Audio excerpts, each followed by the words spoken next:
You won't believe how fast this position collapses after one lazy bishop move.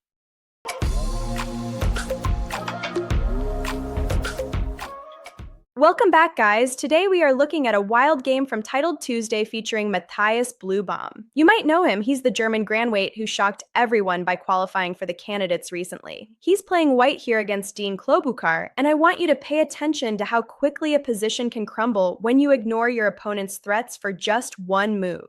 D4, knight f6, c4, c5, boom, black strikes at the center immediately. This creates a lot of tension right out of the gate. D5, white accepts the challenge and grabs space. We have officially entered the Benoni defense. It's a very dynamic, unbalanced opening.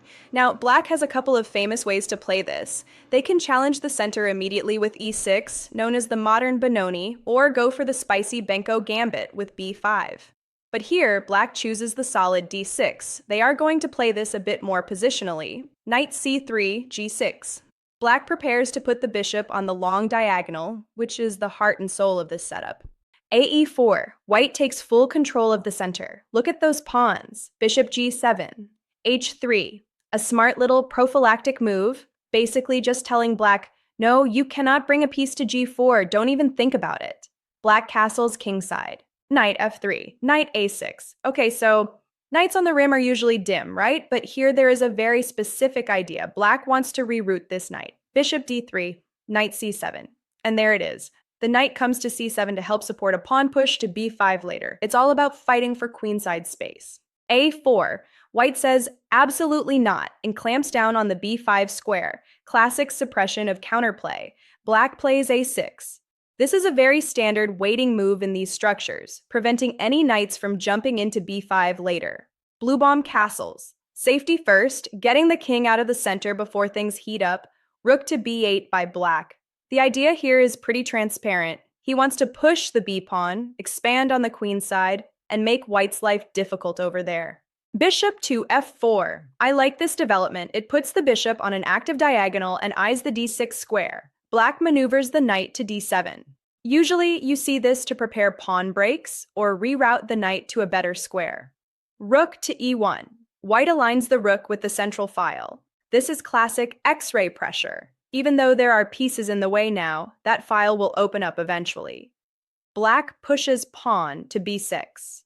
He spent about 8 seconds on this, just solidifying the queenside structure. White strikes with e5. The intent is violent. Capture on d6, force an exchange, and after bishop takes d6, the e-file rips open. Black has to take to stop the center from collapsing. This capture also attacks the bishop on f4 if white isn't careful. White recaptures, and now the threat is massive. The knight wants to jump to c6, forking the queen and rook, or landing a nasty check on e7. Black eliminates the knight immediately. Leaving that beast on e5 would have allowed the fork on c6. Bishop recaptures. It's not just a trade. This bishop slices the board in half and eyes the kingside. Black chops the bishop. He's trying to liquidate white's active pieces, perhaps hoping to control the d4 square later if the lines stay open. Rook takes e5. The heavy piece on the e-file is a permanent thorn in black's position. Pawn to e6. Black is trying to build a fortress, blunting the scope of white's pieces. Queen to f3. Bluebaum brings the heavy artillery. He's eyeing the king side and maybe looking to swing that rook over for an attack. Black plays queen d6, eyeing the rook on e5. It looks active, but it places the queen on a square, where she can be targeted by tempo moves later. White reinforces the rook. The threat of queen takes e5 is gone, and the battery is fully charged. Black lashes out with f6, threatening to capture the rook. It creates holes around the king, but he needs to evict the tenant on e5. The rook slides back to e2, smart retreat. It stays on the file but dodges the pawn's attack while preparing to reposition the knight to e4. Black captures on d5. This opens the position, but it gives white's knight a clear target on e4. Black threatens to push d4 next, but the king's safety is becoming a real issue. White recaptures. This keeps the center fluid and stops black's d4 push. The passed d-pawn is now a long-term asset. Black strikes on the queen side with b5. He's trying to distract white, perhaps preparing f5 to challenge the center further. White takes. Opening the a-file might seem minor, but it clears squares for the knight to jump to e4 with clear lines. Recapture on b5. The structure is clarified and white's pieces are coiled to spring.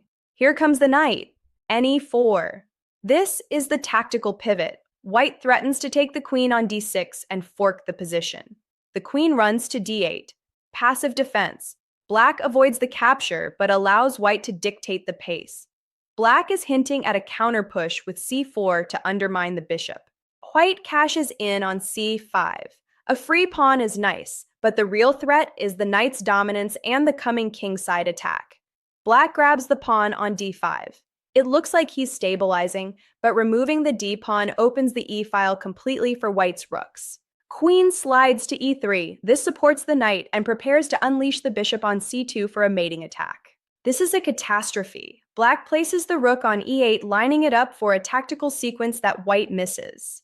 The rook leaves the f8 square, walking into a deadly pin down the e-file. Let's look at a better variation. Black could have played the knight to a 6.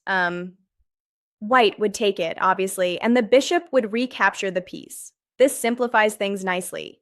Okay, now let's get back to the game. White is hallucinating. He had queen to e8 immediately winning, but plays ne4 instead. This returns the favor and lets black back into the game. Black steps the king to g7. A fatal error. It was mandatory to retreat the queen to d8 to hold the position. Now, the king is walking into a mating net.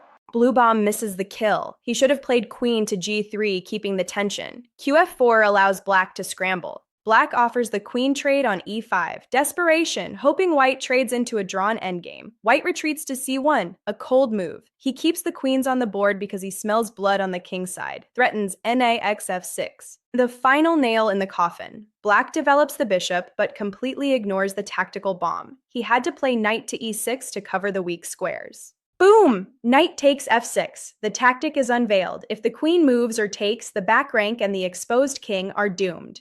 Black captures, but it's walking the plank. Check on c7. White picks up material with tempo, and the attack plays itself. Black blocks with the queen, but this is hopeless. He had to move the king to f8, though it likely wouldn't save him. The curtain falls.